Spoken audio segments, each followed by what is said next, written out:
Hello, and a very warm welcome to the inaugural International Association of Genocide Scholars Virtual Education Conference. Today, we're thrilled to bring together a wide variety of dedicated professionals, all sharing a real interest in genocide studies education. Our sessions have been designed to hopefully offer you valuable insights and practical takeaways that you can apply in your work and communities. A couple of housekeeping points. The timetable and logistics of the conference have been extremely challenging because of the large number of presentations, but also the wide range of time zones. With this in mind, all presentations will be ended after 15 minutes. Audio and video functions are disabled apart from for the panelists. There is a Q&A facility which the moderator will monitor. There will be, after the panels, there will be a 15 minutes Q&A session. We would ask questions to be brief and to the point because we have 3 panelists and a limited number of time. Unless panelists have expressed a preference not to be recorded, presentations will be recorded, but there will be subsequently an opportunity to opt out. Finally, I want everybody to note that the views expressed in the presentation are those of the individual speakers, and they don't necessarily reflect those of any of the organisations involved, obviously IAGS, EIHR, and Alliance Against Genocide. We'd also ask that everybody conducts themselves respectfully, and anyone who's deemed to behave inappropriately will be ejected from the online platform. All IAGS events are subject to the IAGS Code of Conduct. Finally, thank you for joining us. We hope you'll find this conference productive and inspiring. Let's make it a memorable experience together.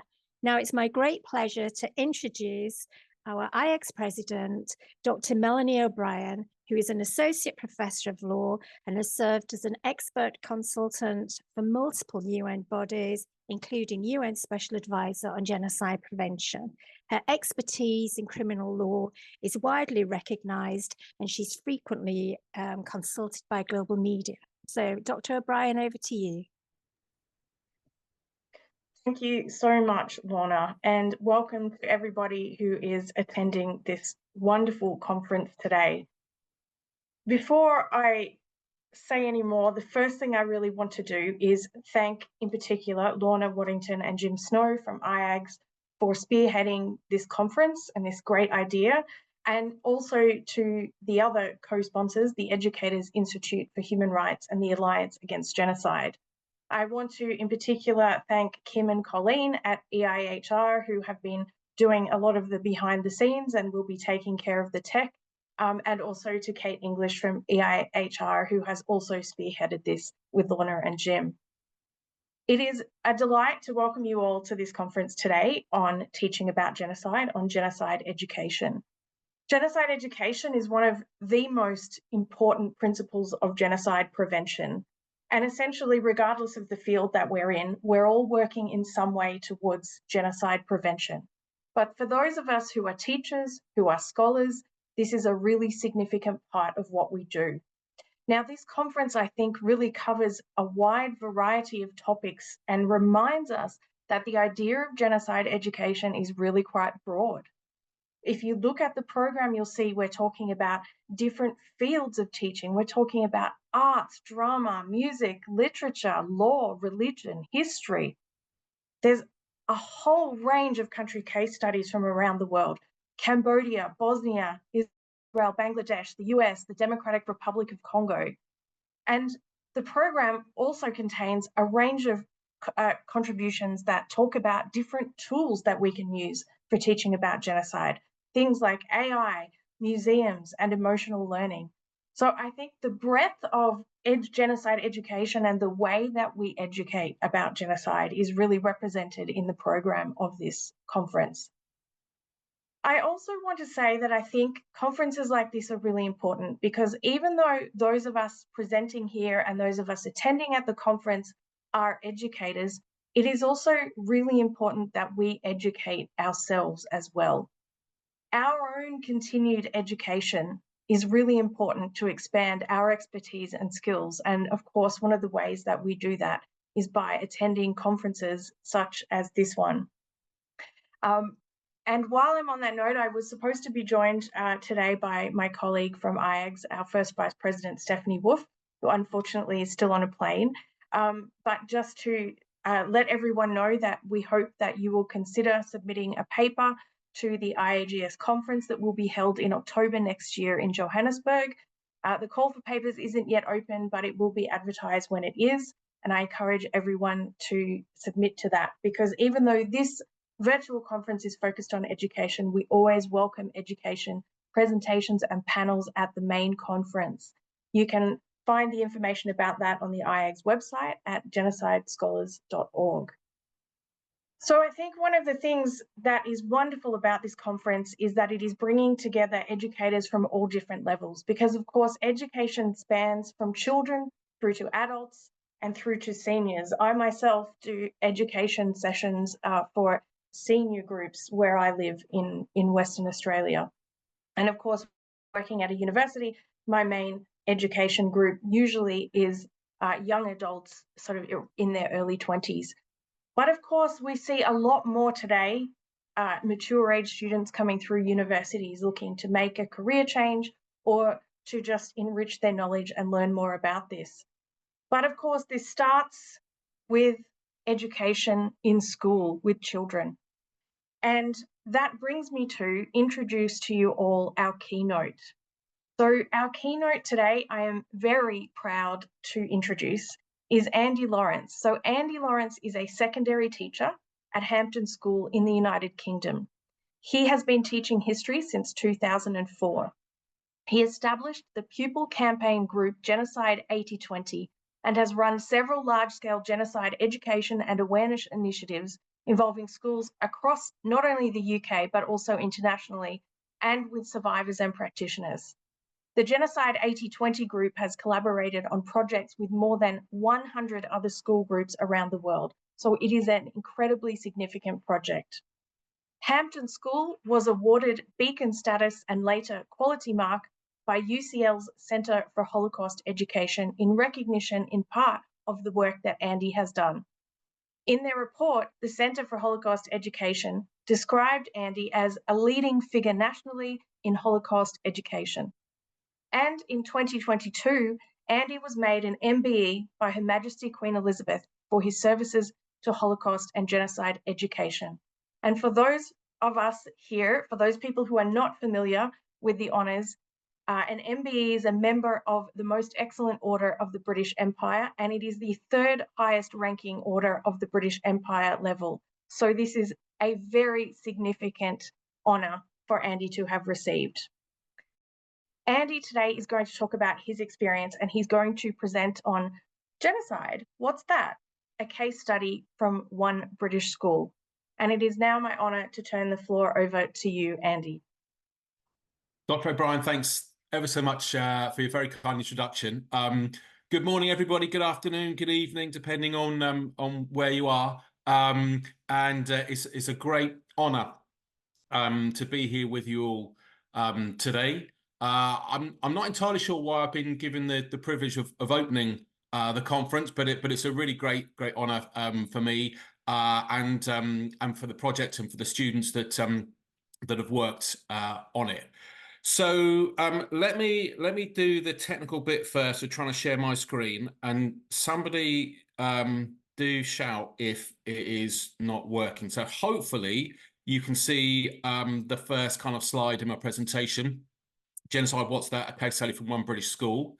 And hopefully all the technology will work okay for me as we go through. Now, in Britain, when you go to a rock concert, before everybody gets to see the main stars of the show, the organisers throw in a support act to get things warmed up. So allowing people to kind of drift in, get used to the surroundings, get themselves settled and so on. You have somebody in there who tries to get things going. And casting my eye down the list of speakers that are going to address you today and tomorrow, it really is a stellar list of academics and educators and teachers and and people from other organisations and so on. It's a real privilege to be kind of speaking at such an august, or with such an august list of speakers. But I'm very much the support act. I'm the warm-up guy, and like most of the support acts that I see when I go to a gig or rock concert or whatever, I have no idea of who they are, and I'm not really here to see them at all. So, just to give you a little bit of background on who I am, and then I'm a name that you will forget very, very easily. As Dr. O'Brien said, I'm Andy Lawrence. I've been a history teacher for 20 years. I work in an all-boys school, secondary school in southwest London, and I've been there for about 20 years. As I say, that one place, there's about 1,200 kids in the school, and so basically, I'm a bog standard history teacher.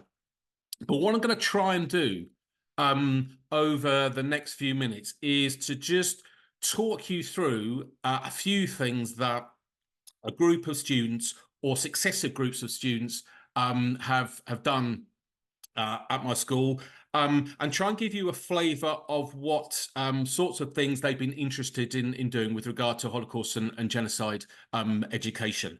Now, because of the brilliance and the importance of the variety of the speakers and the talks and the panels and so on that are going to come up over the next couple of days, you're going to forget 99% of what I'm going to say.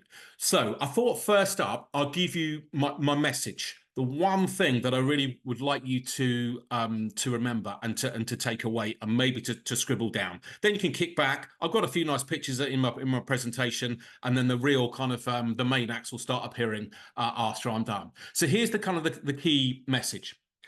Having worked on genocide education projects for the last 15 years, I've arrived at one inescapable conclusion, and that is that young people, when given the opportunity, engage wholeheartedly in the issues, and they can achieve great things. The work that you do as educators, whether in schools, whether in universities, whether in organisations or whatever, is really, really important. But I'd like to suggest, and here's the kind of the thing, here's my kind of appeal, if you like. I'd like to suggest that your work takes on another order of magnitude of importance when it enables young people to really understand more about genocide, when it empowers them with knowledge, and when it allows them to use that knowledge to then go on to act in the near term, in the medium term, in the long term, to try and raise awareness of and to prevent genocide. So my kind of big appeal is, please get involved with stuff in schools. Collaborate with my school. We're crying out for even more collaborations. Collaborate with your local school down the road. If you're a teacher, reach out to academics, because the interplay, the interaction between the scholarly community and schools community is so powerful. So that's my kind of my key thing, if you like. Young people, when given the opportunity, and I'll repeat it again, young people, when given the opportunity, they really grasp that opportunity and they can achieve some really, really great things. So what I'm going to do in the next few minutes is I'm going to talk you through a few kind of elements of the project that we run at my school. And these photographs here, I think, really encapsulate the essence of my talk today. At the heart, literally, of the image, but at the heart of the project is the young people themselves. So, as I say, I teach an all-boys school. Although we have one young lady who's joined us from another school, a nearby school, who's joined our group recently. But so hence that's why we have male students in the pictures there. We've been going for about 15 years, and each of the different kind of cohorts stay with us. They join when about sort of 13, 14, and then they go up to when they're about 18. And then they leave to go on to university and the workplace and so on. But they're at the heart of our project, which I think makes it really, really meaningful. But outside of that, but really, really closely related to the work of the young people, a central part of the project is the support that the young people receive from others. And just to emphasize that, I've included 4 photographs of 4 really, really remarkable people who've helped us so much in our local area. So on the top left, the Sok Valdin, who's a survivor of the Cambodian genocide and the killing fields. Down in the bottom left is Safet Vukalic, who's a survivor of the Bosnian genocide. The top right is the wonderful Sophie Mazureka, who's a survivor of the genocide against the Tutsi. And in the bottom right, there's Günter Roth, who I'll talk about a little bit more in a bit more detail later on, and who you may well recognise later on, albeit at a different stage of his life. And those 4 photographs, those people there, really represent the dozens of academics, second-generation survivors, NGO colleagues, and public representatives and so on who's taken an interest and given their time to helping their boys with the project. So again, this, as I said at the start of looking at this particular slide, this really encapsulates what our project is all about. Young people are at the heart of it, but a cast of dozens of other people who give their time and their energy and so on to helping the boys with their project. So it's a partnership, really, and that's part of my appeal today. Please get involved in a partnership such as this, because it really works and it's really meaningful. And it's a really wonderful thing. It's the best thing that I've done in my career, and I think it will be definitely the best thing I will do in my teaching career. Okay, let's move on. Now, before I get into the various elements, and before I provide a few little sort of vignettes of work that the boys have done in their project, I just wanted to spend a minute or two giving an anecdotal view on the state of play of genocide education in the UK today. Now, I've got a question mark on the end of my little statement here, and that's because it's very much a view from my vantage point of one school in southwest London. It may not be the definitive view, the various obstacles and opportunities that there are in Holocaust and genocide education in the UK, but nonetheless, I hope that it'll give you some kind of indication of the issues that we face, the obstacles that teachers face, and also the opportunities as well. So this is very much kind of my view and my experience of it. So, okay, here's some graphs, some pie charts and bar charts and stuff. These are the results of just a small anecdotal survey that I ran a little while ago. I spoke to 50 history teachers around the UK, and I gleaned the following. Now, I won't go through every single data point, but I just want to point out a couple of key obstacles of teaching about what in the UK classrooms we would call other genocides. So we talk about the Holocaust and other genocides as well. Clumsy a term as it may be, that's how it is termed at the moment. And the first and perhaps the biggest point that I'll make here that you can see from these graphs is a lack of time. The history curriculum in the UK, and I suspect it may well be the same all around the world, depending on your context, the key thing is that the curriculum is packed. There are very, very many very legitimate calls on curriculum time. Teachers have to make difficult decisions about what they include, what they have in the curriculum, what they leave out, given their own particular contexts and expertise and so on. And what that means is that teachers who do teach about the Holocaust and other genocides often are not able to give it a huge amount of time. And secondly, in making curriculum decisions, often those topics are left out. Now, Holocaust education, it has to be taught in British schools. It's a statutory requirement, but not necessarily how much time is given to the teaching of it. But other genocides often fall by the wayside because of this timing issue or the lack of it. And a sub-issue here is the lack of resources, which may well play a part in the decision taken by many teachers not to teach about these kind of events and issues and so on. Now, several organisations in the UK that I know and elsewhere around the world have produced some very useful education resources, but I'm yet to see a single volume, coherent, meaningful textbook specifically written for young teenagers. And that creates a problem. That creates a problem in terms, again, of teaching time, in terms of preparation of resources and so on, and may well make the decision for some teachers as to not teach about these particular issues. So if you're willing to help me write a single volume textbook, or if you know of one that's suitable for younger teenagers, then please do get in touch and let me know. We can take things from there.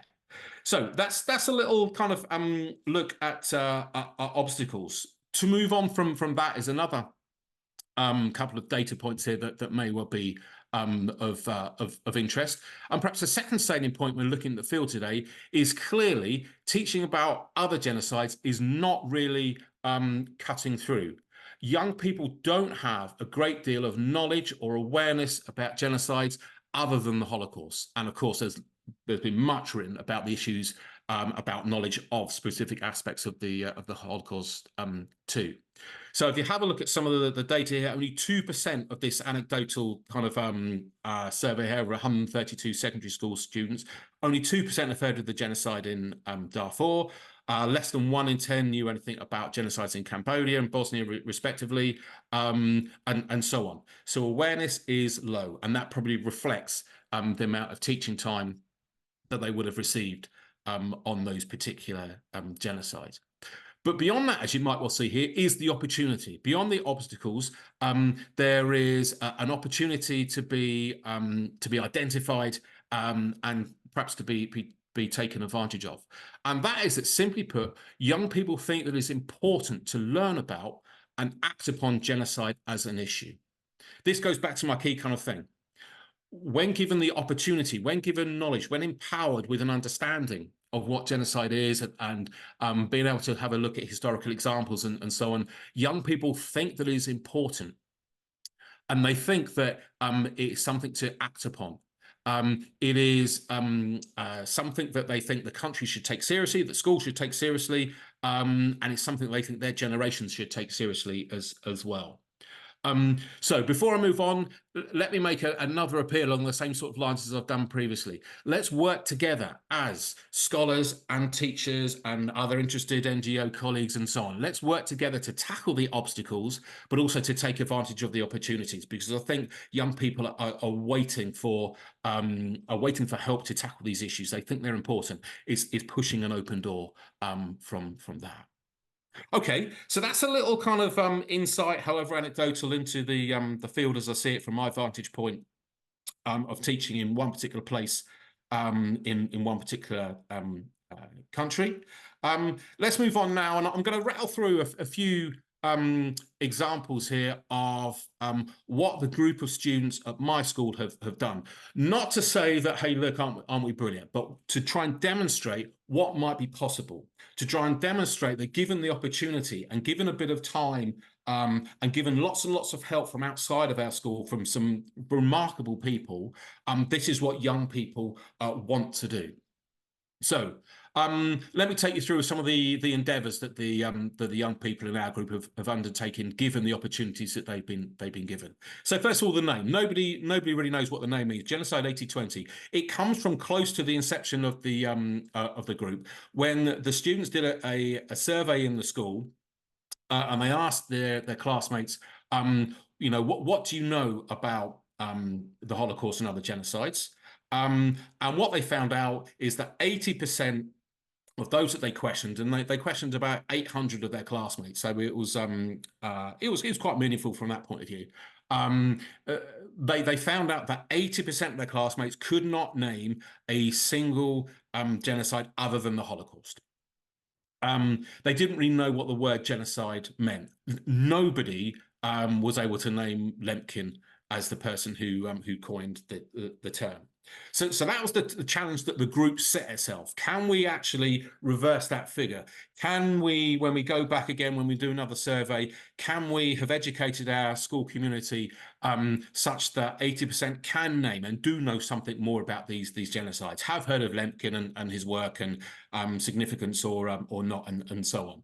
That's the genesis of the name Genocide 8020. And where did the group came from? It basically came from one student, one boy who in about 2008, I think, came to me and said, "Sir, I've watched this film about something that happened in Rwanda in 1994.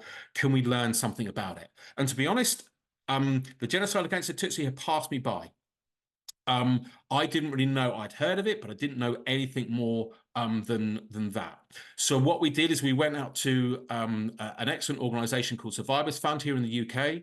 They were able to put us in touch with a remarkable survivor called Lilian Mbui. She came in and she spoke to just 2 boys. The boy had asked me the question, and one of his friends who was interested.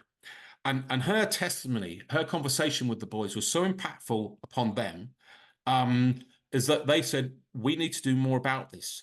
We don't think that our classmates, quite rightly, we don't think our classmates know anything about what happened in Rwanda, what happened to Lillian and her family and so on. And so we think it's our duty, our responsibility to try and raise awareness. We think it's our duty and our responsibility to try and make a difference, to try and in some way prevent what happened to Lillian from happening to anybody else. And so that was the club. It started with 2. Those 2 boys, in fact, one of the boys is now a human rights lawyer here in London. He's in his mid-30s, I think now. No, a little bit younger, early 30s. He regularly comes back to our meetings to talk to the other boys who might be 13 or 14, a little bit younger than him when he started. And for the next sort of 15 years and counting, we've tried to engender the same kind of spirit of inquiry and curiosity and determination, commitment that their very first boy distributed.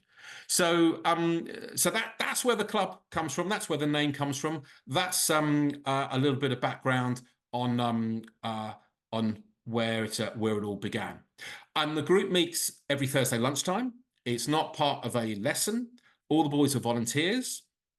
Every year, one of them, 2 of them, might be me, stands up in assembly and tries to recruit other members of the club. They give up their own time. And each term, they pick a particular aspect, a particular project to work on, whether that might be something about trying to halt denial and distortion. It might be focusing on raising awareness of a particular genocide. It might be trying to produce a particular resource. We'll talk you through a few in the next few minutes. But it also might be reacting to things that they've seen in the news. And so this is back in May, where they noticed in the news what was happening in Darfur, and particularly in Al Fashir, and they thought that, well, young people are not going to be able to, although they probably wouldn't have heard much about what was happening here. This is an issue that we need to raise awareness of. So they wrote to their MP. They posted stuff online, on social media, and so on. And they wrote to the government as well to try and ask them to take measures to try and act on the terrible situation as it's happening in Sudan. So as I say, they'll work in their spare time. It's volunteer. They can come, they can go as they wish. As you can see here, there's a mix of ages. So we start with the young boys, sort of 13, 14. We don't start with the youngest boys in our school. And they go right up until they're kind of 18 and so on, and then they'll leave school to go to university and the workplace, hopefully imbued with the kind of knowledge and commitment to the issues, and they tend to stay. So you might see in the photographs that are coming up some of the same boys when they're 13, 14, and then when they're 18. And such, that's not, I don't think it's anything in particular that I do, but it's a testament to their commitment and to their interest and to the help that we receive from people outside of the group that keeps them going. They think that it is a worthwhile commitment, and they will keep turning up every Thursday lunchtime to talk, to act, to produce, to listen, and to collaborate as well. And as I say, they'll do various projects. And I was trying to kind of think of a way to structure my remarks today, and I put them into some fairly clunky, not particularly satisfactory sort of classes, if you like, of the categories of the sorts of things that they do. So forgive the clunkiness of it, but that was the best I could come up with. So one of the ways is in raising awareness. The group wants to remember, and the group wants to commemorate, and the group wants to remind people of genocides of the recent past, as well as the more distant past as well. And just as a little case study here, they wanted to do something to remind people around the anniversary of the Srebrenica genocide. And so what they did, and this was, I think this was perhaps 3 or 4 years ago, that the group worked on that. One of the really important things that they wanted to do is they wanted to humanize this number of 8372. And that's been a theme throughout their work. I think having met survivors of Srebrenica, but also people like Sophie, also Holocaust survivors and so on, they really wanted to humanize these numbers so that the human experience really comes through, and so they can really bring it home and make it more powerful and meaningful. So what they did in the project here is we asked our Parents Association for a bit of money. That money paid for the printing of these cards here. And what the group did over a series of weeks is they wrote the names of all the 8,372 men and boys who were murdered in the Srebrenica genocide. They wrote them on a card. And they wanted to not only have people realize the magnitude of what happened at Srebrenica, but also the individuals who were murdered there. And as you can see, we laid them out in our sports hall. Here we are. There's me and some of the boys in the group, and we did a kind of a time lapse thing here. We laid them all out so that people in our school could come and have a look. They could there's like a balcony above, and they could see this sea of cards with names on. They could go and have a look at the individual names, and then we found a website where a lot of the names, their pictures were online as well, so that the boys could make a connection there. And then what we did is we, in the lead up to the anniversary of the genocide, we sent all the cards out to schools and to other groups and so on. And so it wasn't just our school that was benefiting from the boys' work; it was other schools and other groups, and all 8,000 cards went around the country and hopefully made a difference in the remembrance of the genocide in Srebrenica. But the boys wanted to go further, and this one was I think a year before the year after the boys had written the cards. They wanted to do something slightly different to commemorate the genocide, and so they wrote a newspaper, and this was the front cover of it. And as you can see here, what they did there, and again, they had huge amounts of help. And that's a message that hopefully might be instructive for other teachers listening, is that pretty much everybody we approach for help, whether they be academics or NGOs or government figures or whatever, pretty much everybody agrees to help, which has been a really, really magnificent part of the project to behold. So as you can see on the front page here, we've got the boys holding up pictures of some of the men and boys who were murdered at Srebrenica. Down on the bottom right, you can see a slightly grainy picture of a figure. That was a picture of the, as was then the UK ambassador to Bosnia and Herzegovina. And that gentleman gave us an interview. Bottom left was a school in Northern Ireland who'd worked on their own project, and we interviewed them and talked to them. Top right is Lord Bourne, who's the president, I think, of Remembering Srebrenica. And he hosted us in the Houses of Parliament. We were able to go there and present our work. One of the boys created, in fact, it was a boy from another school who we collaborated with, created their own memorial. And the top left there is an interview with Necdet Avdic, who was a survivor and actually came and visited our school. So that was another creative endeavor that took hours to do. It took weeks to do. But what it did, I think, is gave the boys a sense of ownership of their project. They were producing, they were researching, they were writing, they were interviewing and so on, but also a great sense of achievement. It felt like they were making a difference. Again, we applied for some money from our Parents Association. We're very lucky. Our Parents Association is very, very supportive, and they gave us a little bit of money. We printed some paper copies of the newspaper. We also generated an electronic copy, which I think is still out there somewhere online. And hopefully lots of people were able to have a look at that.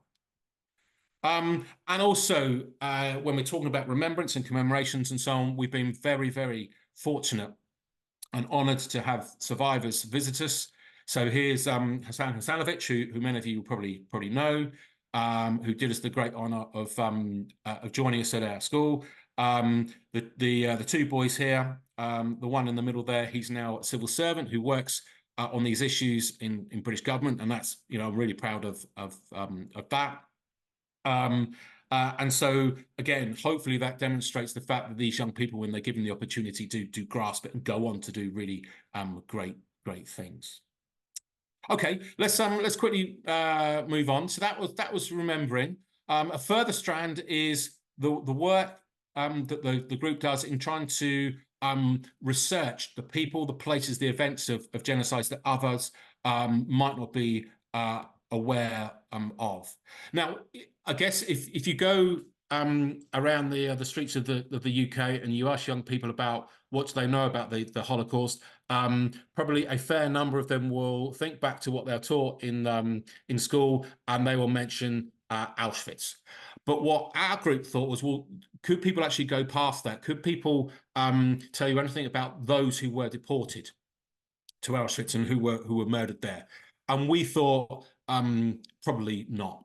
So what the group did is they set themselves the task of trying to research the background, the lives, not just the deaths, but the lives of 75 of those who were deported to Auschwitz-Birkenau, and then to raise awareness of those particular people. So as I say, they researched, they wrote fairly short but meaningful, accurate biographies, and then they typed them up, and we created a display that we put up in our corridor in our school, so that all the hundreds of boys in our school sort of walking past, hopefully would have a look and perhaps remember one of these people. And that was, again, all part of trying to humanize genocides like the Holocaust. Now, this photograph, this is in terms of research, this is probably the part of the Boys Project that best illustrates the commitment, the ingenuity, the collaborations, the reaching out, and the help that they've had.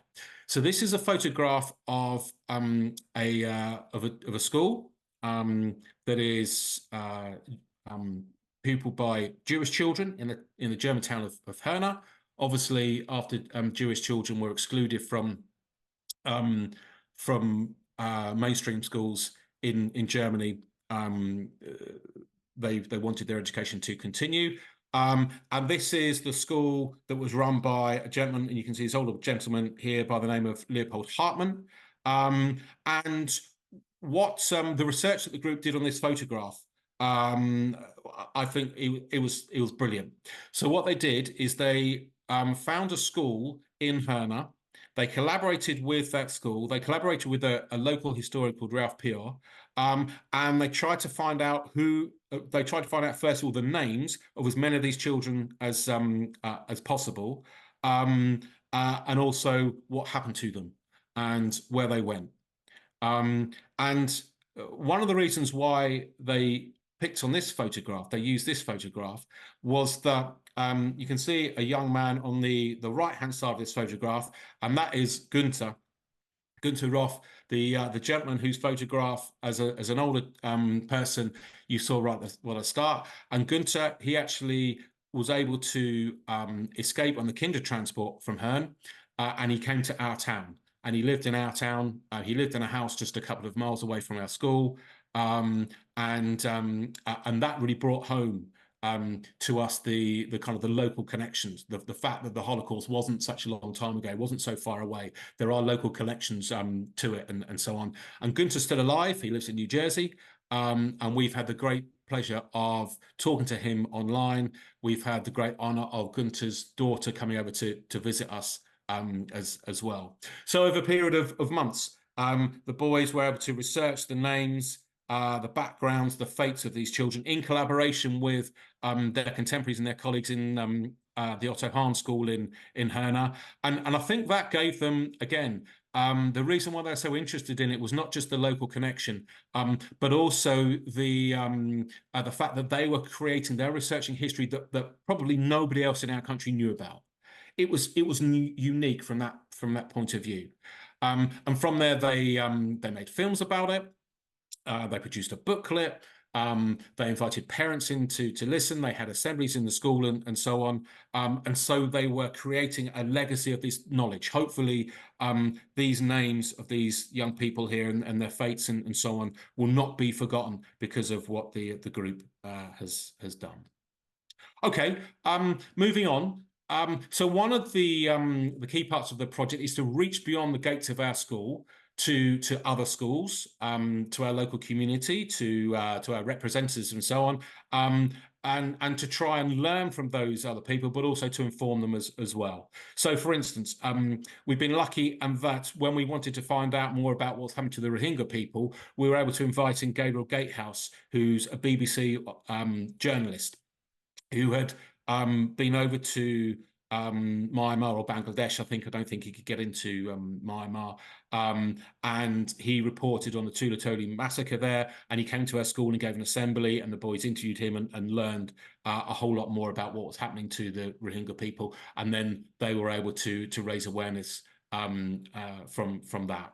As I say, the boys give assemblies. It's one of the quickest way for them to raise awareness amongst their peers.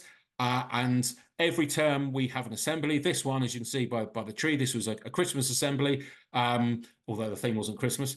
It was talking about the UN Genocide Convention and UN Genocide Prevention Day, this on December the 9th. And the boys are reaching about 1,200 of their peers, talking about the message, talking about Raphael Lemkin, talking about their project as well. So they're reaching out to others in their school who might not know about this sort of stuff as well. The group also reaches out to other schools. We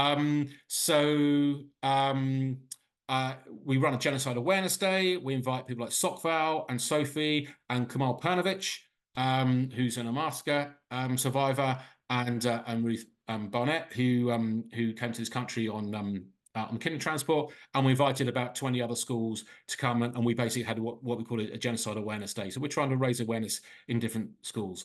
And we also, as I've mentioned throughout, and hopefully that's the theme that comes through, we've had so much help.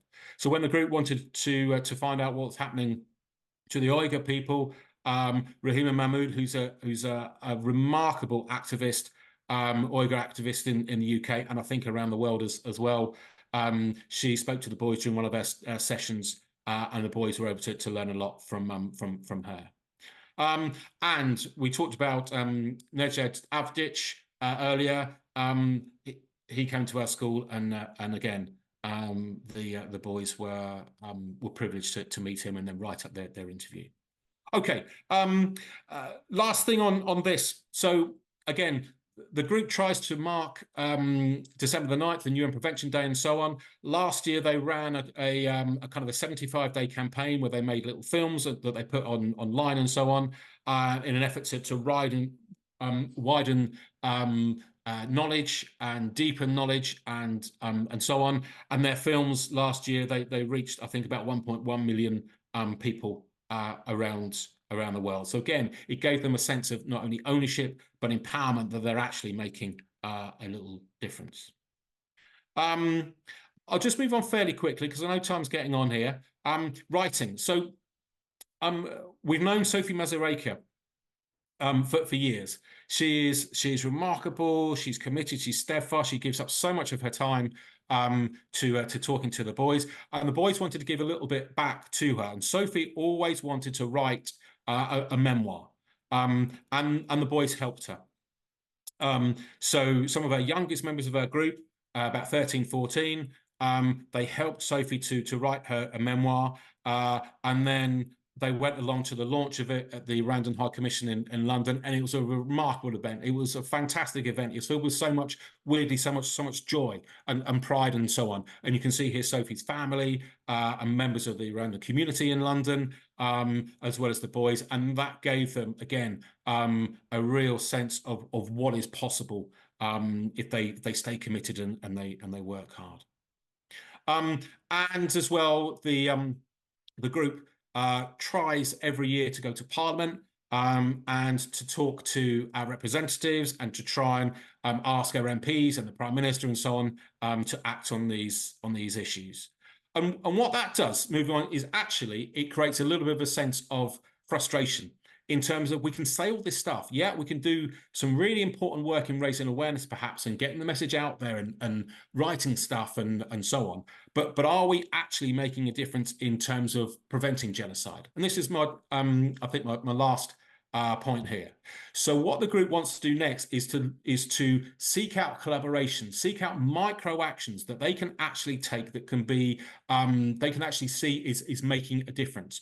Whether it's helping vulnerable communities, whether it is really persuading some of our leaders to take action, whether it is really embedding the teaching of genocide as a concept and peace education and that sort of thing in other schools.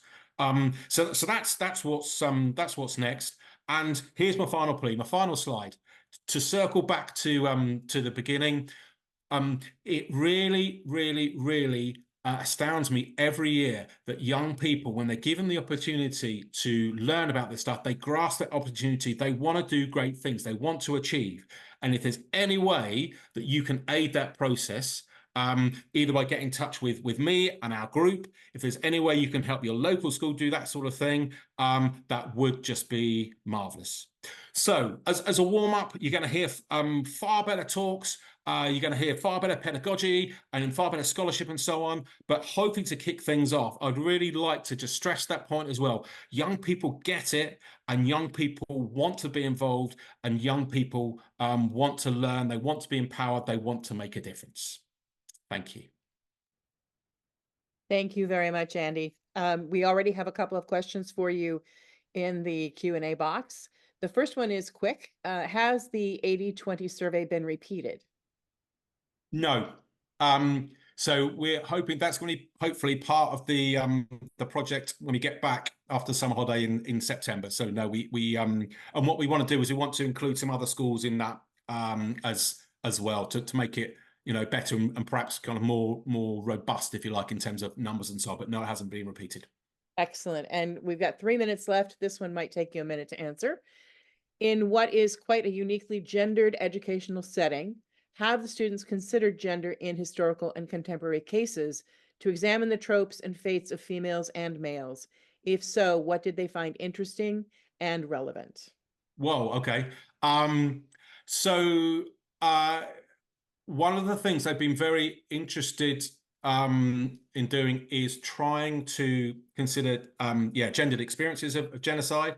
That's why I think that they have been very interested, and they become very attached to people like Sophie as well. And they've looked at gendered examples within things like the Yazidi genocide. I don't know if people have heard of the book. Christina Lamb wrote a book around Your Battlefield, Our Bodies, I think, and they looked at, and we had to do this quite carefully, the issue of sexual violence as well in Bosnia, as well as in Sudan and so on. So yes, they have considered it. And I think that has kind of come through, particularly in their relationship with Sophie as well. Could we do more of it? Yeah, we probably could do. Do we, because of the age range of the students involved, do we tread fairly carefully? Yeah, we do. But hopefully we open up it as an issue for the kids that they can explore further.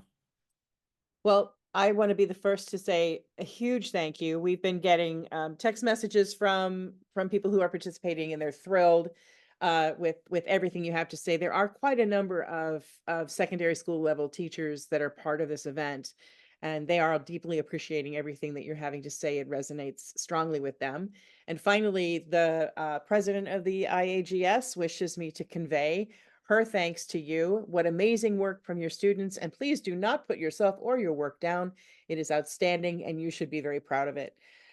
So thank you very much for being with us today, Andy. And we look forward to keeping in touch. Thanks a lot. Thanks, everybody. Have a good day. Thank you. Bye-bye.